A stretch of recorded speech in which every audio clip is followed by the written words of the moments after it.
Welcome to the LumiCast, your premier gateway to the universe of limitless photo editing. Dive into the galaxy of Luminar software and the dynamic world of AI photo editing. Join us weekly for a burst of creativity and the drive to transform your photos with confidence and skill. Broadcasting directly from Clever Photographer headquarters, it's time to welcome your hosts, Jakub and Holly Linton. Hello everyone and welcome back to another episode of LumiCast. We are back, the gang is back. It's me, Jakub with Holly Linton, and we have a great topic to talk about. First of all, hello Holly, how are you? I'm fine, thank you. Can you see the energy? Can you see how I'm trying to hype it up for a topic which is a little bit more serious, but it shouldn't be because what we're going to talk about? Well, that's why I'm giggling and smiling. I'm trying to turn my frown upside down because today we're talking about dealing with negative comments when you share your photos on social media.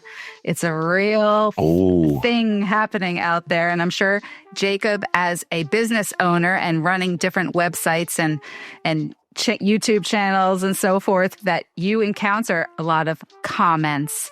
So you probably have a lot of experience with this. So today we're going to talk about just the types of negative comments that you'll see on social media and some coping mechanisms, how you can not let it get to you. So we're going to go through these different types, and Jakub's going to elaborate with his experience on these, and we'll just have a little discussion about it. Sounds great. So I think this will be good. Brilliant. There could be many victims out there who have experienced bullying on social media. Definitely. And, if your picture is awful, it still doesn't deserve to be treated with such disrespect. Or we should say picture is awful, right? Yeah.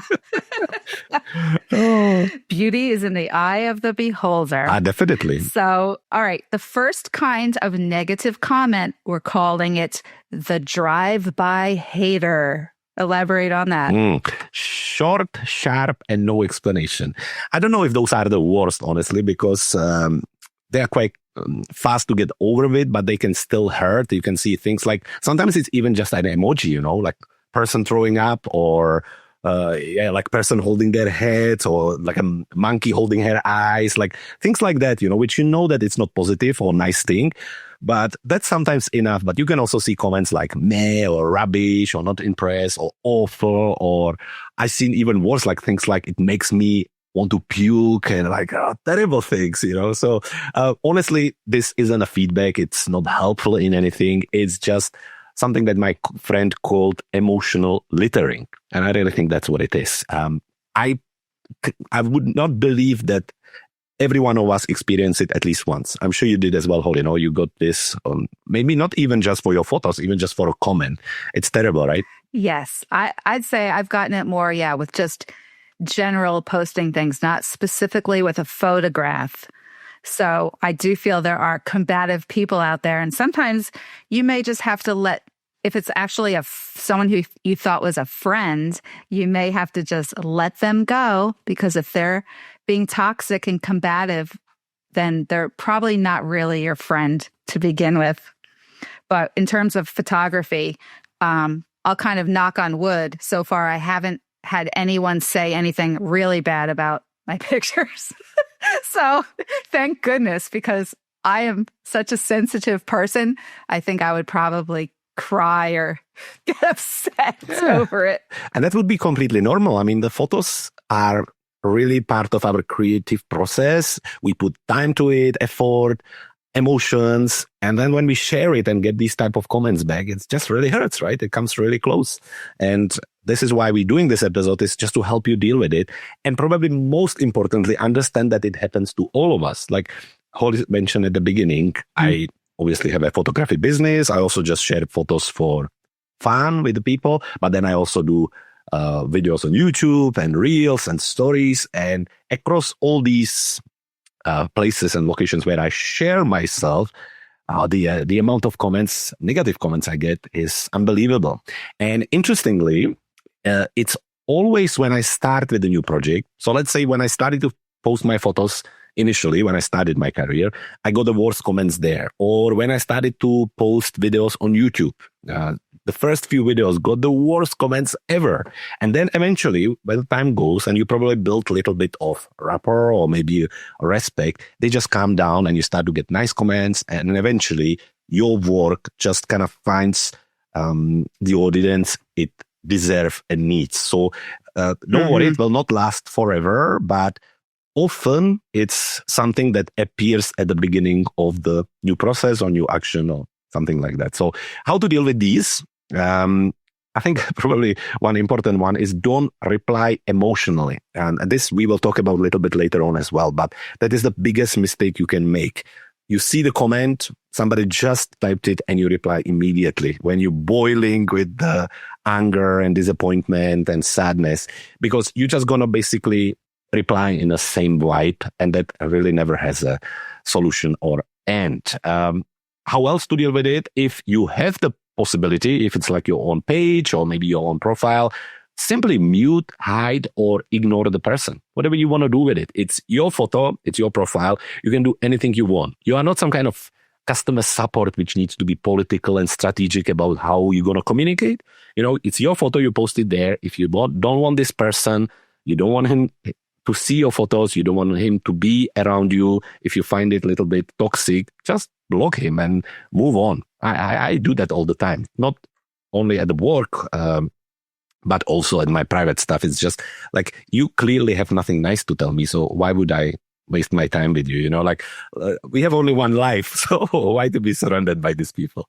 And finally, remember that no effort means no value. If somebody just comment with one word, like, why are you going to spend time over it? Just don't take it personally and move on.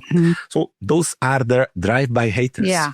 I've noticed too that there are, I guess you'd call them trolls, or are they even like fake, almost like fake people who somehow respond in a public forum, just to purposely stir up trouble. I feel like I see that a lot. All right. Well, those were some good tips that you gave. Because I do react like, frantically, like my heart starts racing. And if someone says something, even on behalf of other people. So I haven't had a lot of encounters with this, but I have seen it in even the Luminar photography group where somebody will say something completely rude. And I feel so bad for that person. Like I get all, riled up. How could that person have just said that? Trying to protect the other people. Yeah. So I could see the point of, just like in any situation in life, count to 10, take some deep breaths, don't respond right away. Yeah. And I think with these comments, if you leave it until the next day, I always like to say, sleep over it and then see. And 99% of the time, the next day, you will be like, you know what? I can't even be bothered. Because it really isn't life or death there, isn't it? It's not a paying customer or something like that. It's just somebody who is really unhappy, probably about their own life. So give it a little bit of time is definitely something that is super helpful when dealing with these.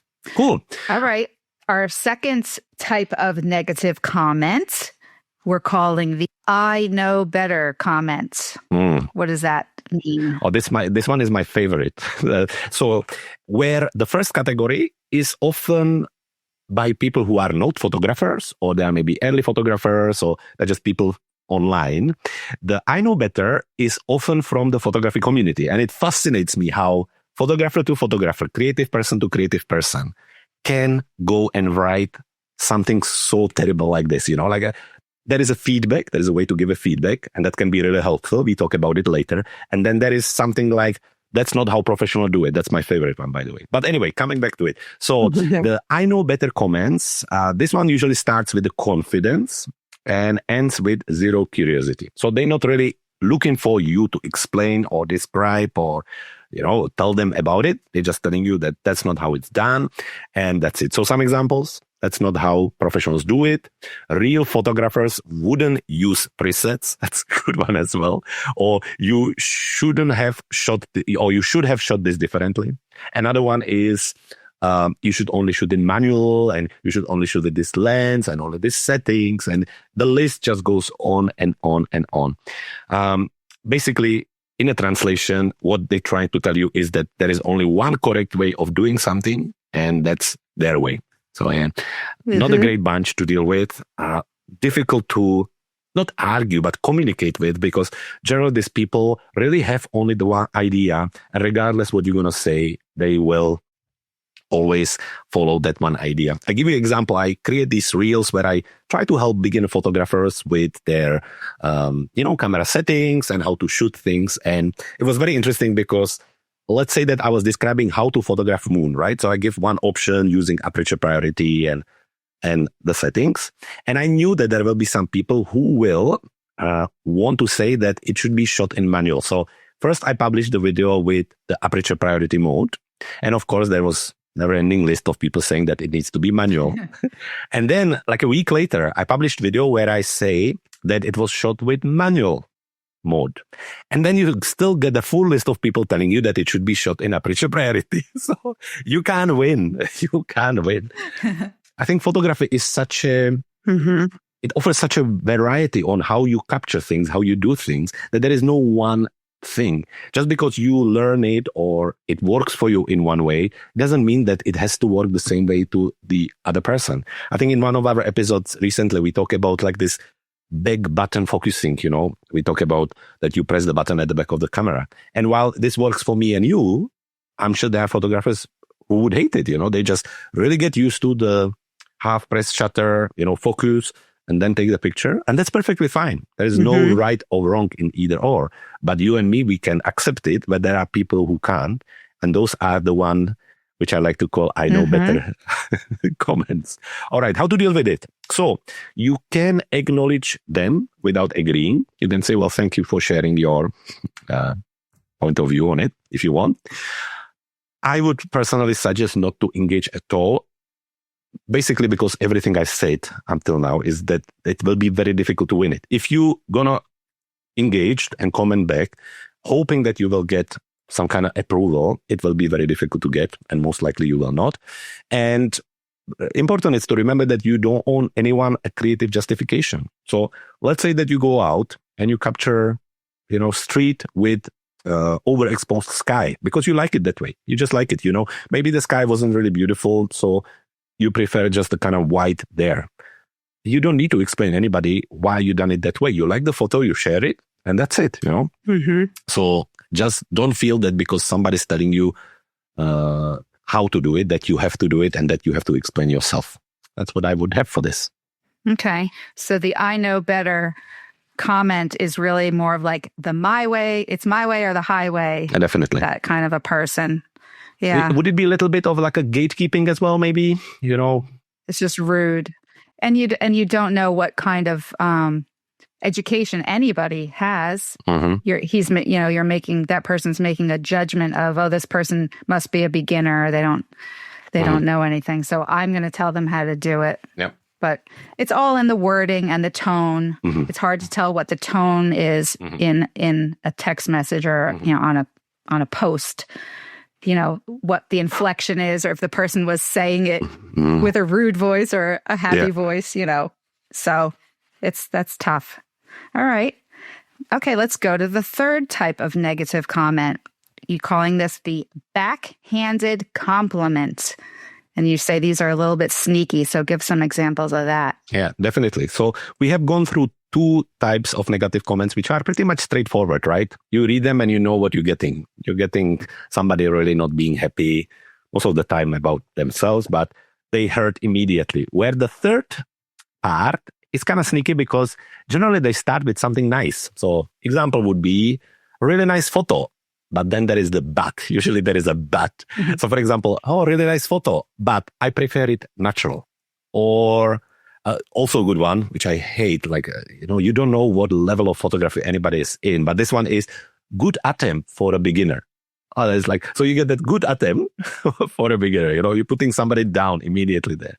Or would be great if it wasn't over-edited or edited. That's also a good one there. So, I remember when I used to work for a company a long, long time ago, they used to have this, how you would call it, sandwich style feedback. You would come to the office, they would tell you something nice about you, then they would share the bad thing about you they want to share with you. So let's say that your lateness or that maybe your appearance is no good or you don't have the knowledge. And then they would end up with a nice thing at the end. So basically, when you're leaving the office, you have no idea where you are because you just receive a little bit of compliments and a little bit of negativity.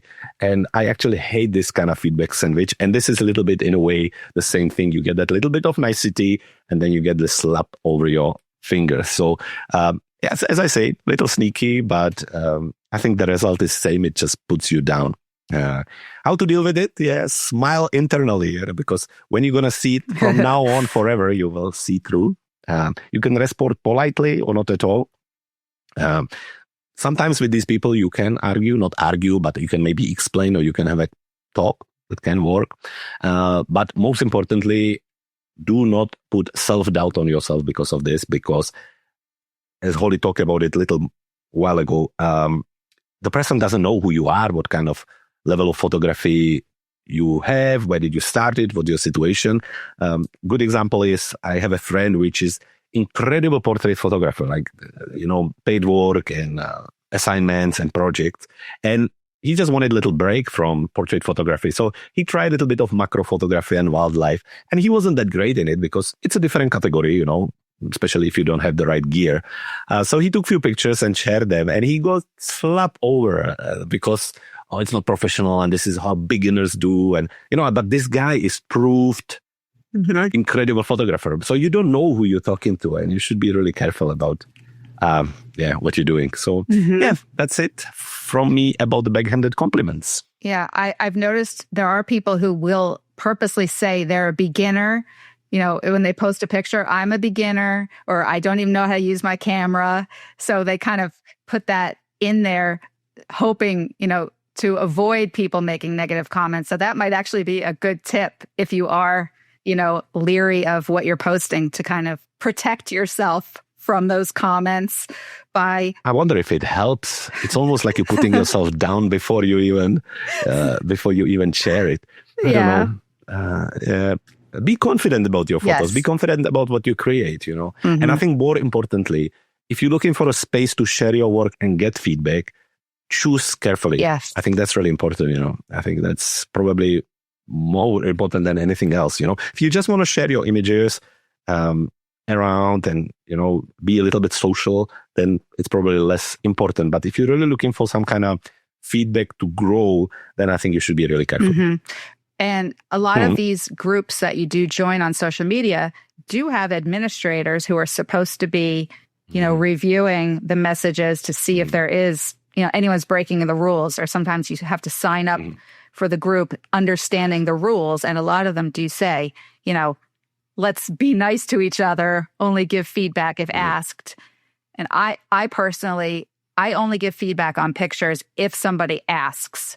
Otherwise, I just if I love it, or I make a funny comment or something to make the person feel better, feel good about their picture. So I interact to let them know I enjoyed their photography. But if there is something I don't like for example, if I notice there's a crooked horizon, I want to say, it looks great, but straighten your horizon. But I won't do that because I'm a nice person. So, but if they had asked for critique, I would have said, straighten your horizon. All right. And that's fair enough. Yeah. I mean, if you're asking, but then there is also a way to say it, right? I mean, there's a way to choose the word. You don't need to belittle anybody and so on. But we talk about that in a moment. So, okay. All right. All right. Our fourth negative comment that you might hear on social media is called the genuinely useful critique. That's the one you just mentioned, I think, right? What does that mean? So that's so if you're going out there, if they asked for my critique, then it's acceptable as long as I have not pissed them off with my comments. I very, very rarely comment on people's picture on Facebook and Instagram. I generally only comment when I really like it. But also, I just have no time to go around and comment on other people. But if I see that maybe the person is asking or there is something about the photo, generally how I like to build it is I always try to find something nice about the photo, because every photo, there is something nice about it, maybe the colors, maybe the framing, maybe the sky, maybe something, just I push myself to see what the photographers try to see there and it works for it. And I try to describe it. And then I only write it as a tip for future. Maybe you could, or you could maybe, add more warmth into the sky, or maybe you could position the camera a little bit to the right or something like that. Just basically not to destroy the photo, not to destroy the photographer, and give them a little bit of guidance for the future. That's how it worked for me. And I always try to think about it. If somebody would give me a feedback, how would I like it to be? Random person. I'm not talking about going to somebody specifically asking, here are my photos, tell me what you think about them, because I don't need them to tell me what's right with them. I need them to tell me what I need to improve. But online, on internet, on social media, it's more kind of, here is my photo. Look what I captured. Look where I've been. Look what I did. Look what I learned. Look what technique I used. So it's like that. And of course, like you, often I see images which are not really my style. Over edited, or some of them have this kind of effects, like special creative effects, which is just kind of in my vision kill the images. Removing stuff and doing it not properly. But I always try to kind of bring myself to that point of view of the photographer to understand it a little bit better, rather than just slamming it down. I always remember we have a person we both know, and there was a guy who was sharing HDR photo, and basically the reply was, it's looking like someone puke on it, And I'm thinking, how can you write that to anybody? And also, coming back to the idea of that genuinely useful critic comments, even though they can be negative, is, if that's true, is for you to move forward, to learn something, to improve, to adjust.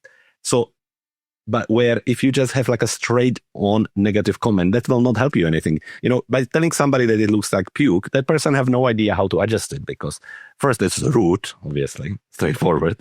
And second, it's not going to really tell them that maybe they should be a little bit careful about the adjustments, adjust the saturation, and adjust the clarity, and make it a little bit more natural, So that's all. That's what I would say about it.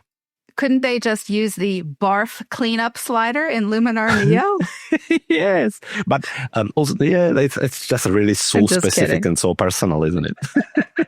Yeah. All right. So how to deal with those? Well, you should separate them from the content. You should kind of take them, accept them, maybe sometimes it takes a day or two, because again, when we share something, generally people share something because they think it's amazing, right? Mm-hmm. Okay? You're not going to share a picture where you think, oh, it's kind of crap, but still I'm going to put it out there. You're putting it out there because you think, wow, this is amazing. And then the first thing you get is, it's amazing, but maybe the horizon is crooked, So maybe it takes you an hour or two to calm down and say, actually, you know what? It's crooked, you're right here. So take a little moment to think about that feedback. If you want to answer, you can, but just kind of keep it respectful. And maybe, who knows, maybe you can find like a friend, I know several people which initially I got into some kind of comments with them and we were really not happy about each other.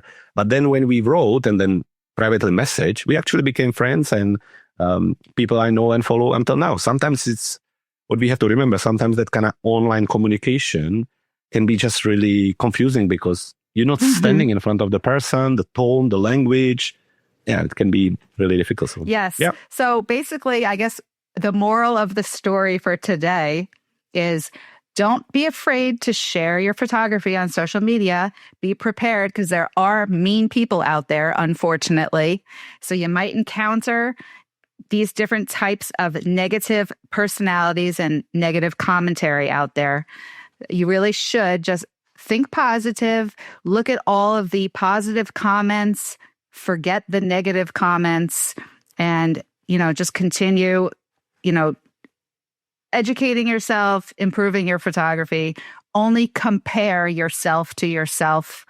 And it's not about the number of likes. And what else? No, I think you mentioned it all there. I think as we were having the discussion about the different types and about all of that, I guess important things to remember is, one, don't react immediately. I think we talked about that several times.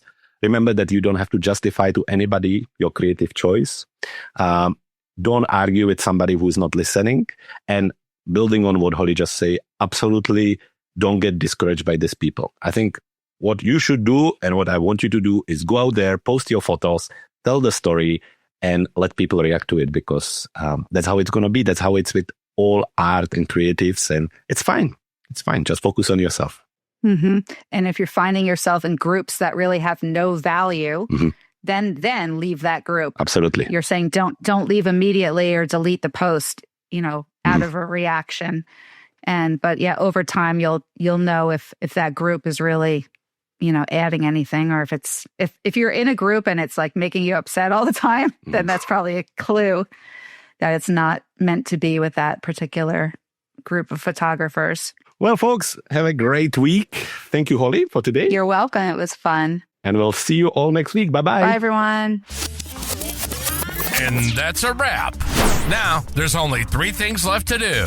Subscribe to this podcast so you never miss a future episode. Visit our website at cleverphotographer.com/LumiCast to see what we have in store next.